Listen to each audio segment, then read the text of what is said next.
Hey students, today's lesson is on repeating decimals. We know that any repeating decimal is a rational number, and we know that any rational number can be written as a ratio of two numbers or as a fraction. So it stands to reason that any repeating decimal can be written as a fraction. Now there are some repeating decimals that you probably already know. So for example, 0.3 repeating is 1/3.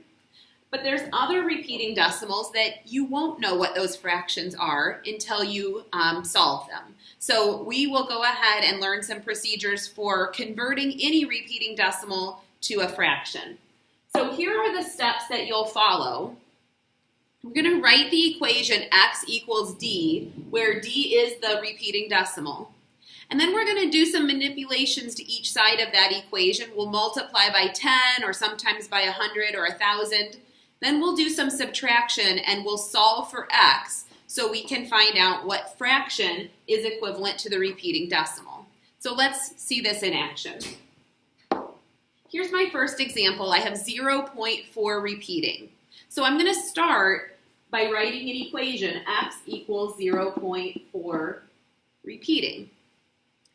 Now, I'm going to multiply both sides of my equation by 10, and you'll see why in a second here. So 10x equals 4.4 repeating. Our goal is to subtract out this part with the repeating decimal. If I do 4.4 repeating and I subtract 0.4 repeating, I've subtracted everything past the decimal point and all I have left is the whole number 4.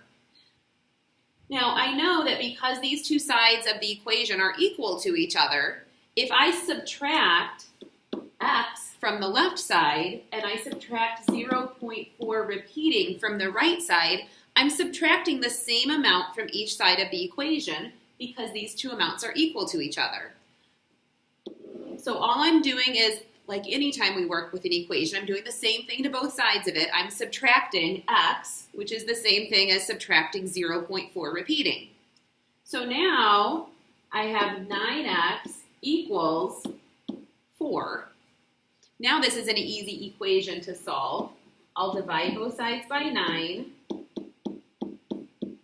and I get x equals 4/9. So now I have this repeating decimal in fraction form. You can check it with your calculator if you want. 4 divided by 9, you should get 0.4 repeating. Let's try another example. This one's a little bit trickier because, for one thing, the repeating decimal is a little bit further down. It starts in the hundredths place. And also, my repeating decimal is a negative number. Now, there's a couple different ways that you could solve this. I'm going to do the way that I think is easier, which is I'm going to set x equal to 0.23 repeating. I'm going to ignore that negative sign for now, and then in the end, I'm going to put it back in. You don't have to do that. You could set x equal to the negative number. I just think this way is a little bit simpler because then you're not subtracting a negative. Now, there's also a couple ways to deal with the multiplication here. Again, this is the way that I prefer. I'm going to multiply both sides of the equation by 10 to get 2.3 repeating. And the reason I like that is that only what's after the decimal is the repeating part. I've moved this 2 to before the decimal, so everything after the decimal is what I'm hoping to subtract out. So now I'm going to take this one step further and multiply by 10 again and say 100x equals 23.3 repeating. And the reason I do that is that now I have two numbers that both end with 0.3 repeating. So it's really easy for me to subtract those.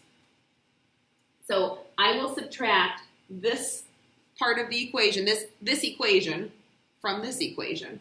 So I have 10x equals, my mistake.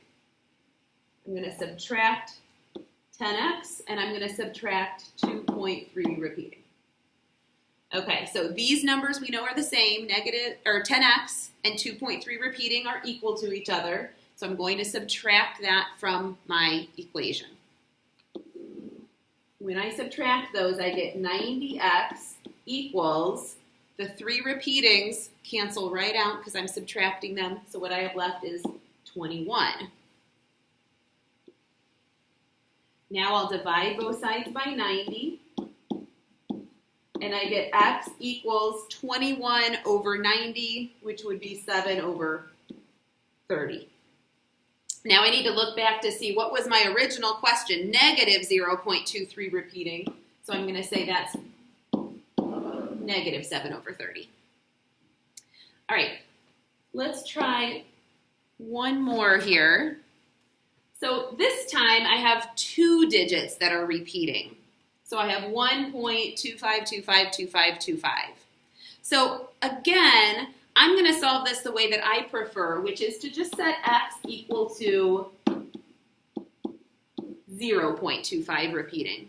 You could do this by setting x equal to 1.25 repeating as well, but this is the way that I think is a little bit easier, so I'm going to stick with this.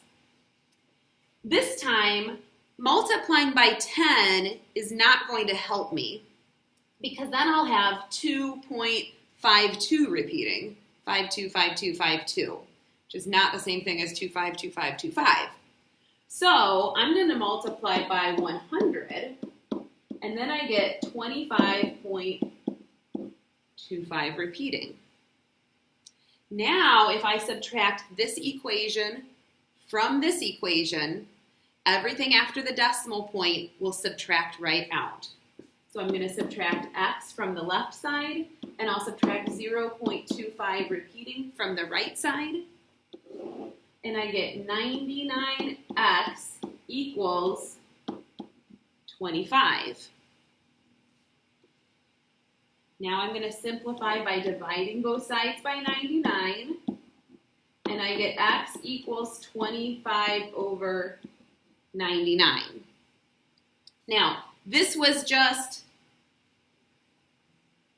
x is only equal to 0.25 repeating. So to answer my full question, I need to look back at what my original repeating decimal was and say this mixed number is 1 and 25 over 99. All right, go ahead and try a few on your own. I'll see you soon.